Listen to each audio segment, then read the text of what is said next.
Le vieux portait fièrement la tenue d'apparat, non point celle des gens d'Atère, mais celle de bleus et de rayures de tous ceux qui vont sur l'eau. Pour bien enfoncer le clou, il se couvrait le chef d'un calot qui fleurait bon les embruns, tandis que sa pipe semblait indiquer le sens du vent. Ainsi afistolé pour tous, il était un vieux loup de mer, un peu à la manière de Jean Gabin, l'intrépide baron de l'Écluse. Pour les récits de navigation, il n'avait pas son pareil. La chose pouvait surprendre qui le fréquentait assidûment au seul endroit où le portaient ses guêtres, une incongruité vestimentaire qui ne mit la puce dans nulle oreille de l'endroit. Pour voir et entendre pérorer notre bonhomme, le comptoir du bistrot-quai était son théâtre, sa map-monde, le terrain de ses aventures.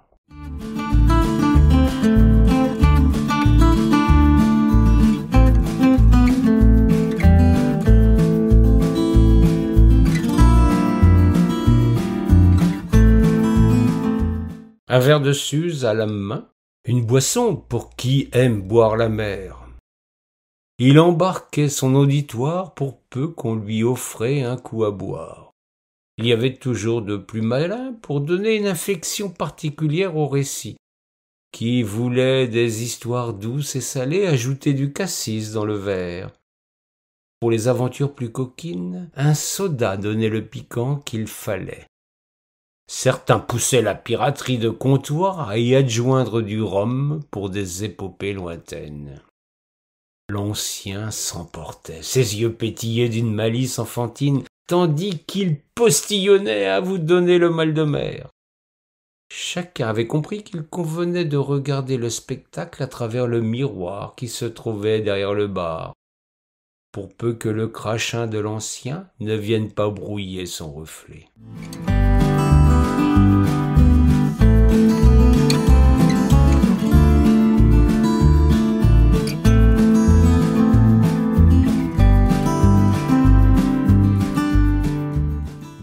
À chaque bordée, une nouvelle au grand large, une croisière, un coup de tabac, un grain ou une escale, une avarie ou une aventure extraordinaire. Il était intarissable, tout comme la réserve de Suze dans cet estanquier qui devait en être le plus grand consommateur de toute la nation.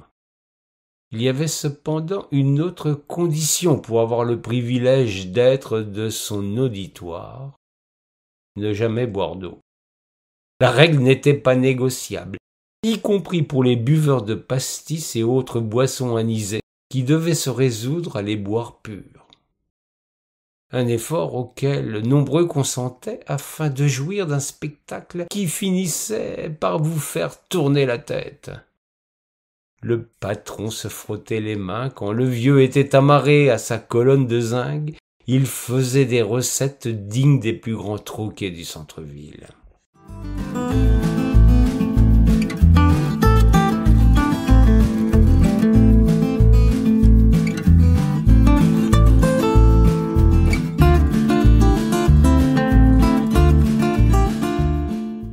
Le tribun du comptoir avait une trogne qui éclairait le quidam sur sa douce assuétude. Pour les autres, il portait fièrement en façade tous les phares de la côte afin d'épargner aux plaisanciers de se fracasser sur les rochers de l'endroit. Sa langue était fleurie, son verbe haut, ses métaphores guillerettes, tandis que ses anecdotes parcouraient toutes les mers du globe. Le vieux avait vécu d'innombrables aventures qu'il restituait avec la mémoire d'un éléphant qui avait besoin de tremper sa trempe dans le verre de Suze plus souvent qu'à son tour.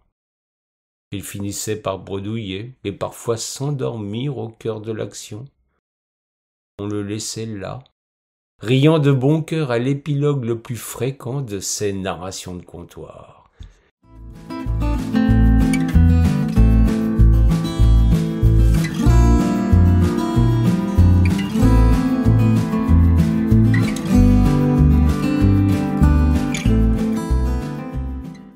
Il aurait pu ainsi tromper son monde très longtemps encore si par malchance ce jour-là, de vrais marins n'étaient venus se perdre dans ce bistrot en bord de rivière.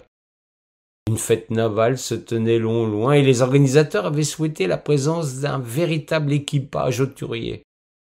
Ils entrèrent dans le bourlingue au moment où l'ancien montait à bord d'un navire marchand pour un nouveau voyage dont il avait le secret. Pour son malheur, il venait de citer le nom d'un rafiot qui ornait justement la vareuse des matelots. Chacun de se retenir de rire en voyant ce détail qui échappait à leur hauteur, chaloupant entre les exagérations et des détails pittoresques, et les autres de les fixer du regard, tandis que le vieux loup de mer se laissait emporter par son verbe et les vagues souvenirs.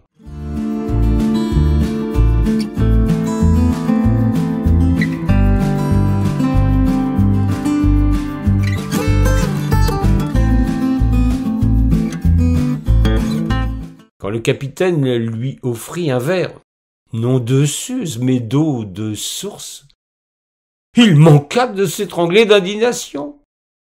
Il se retourna vers ce malotru qui venait de l'offenser gravement. Il n'était plus en état de parvenir à lire le nom du paquebot d'où venait cet homme.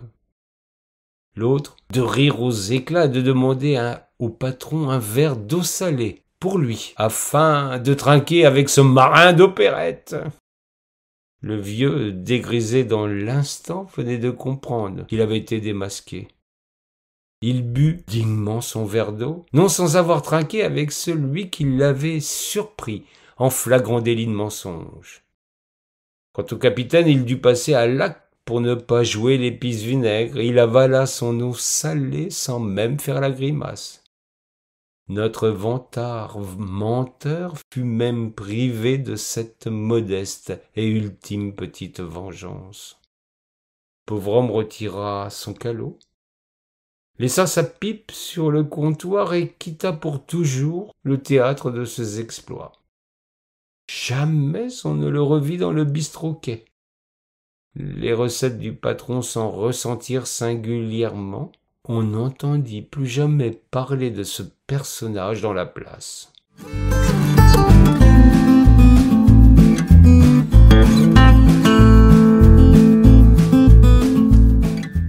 Se murmure que désormais dans un département limitrophe, un vieillard digne, habillé en explorateur, vient raconter chaque jour des aventures coloniales dans une taverne de renom, pourvu qu'on lui offre un ballon de rouge.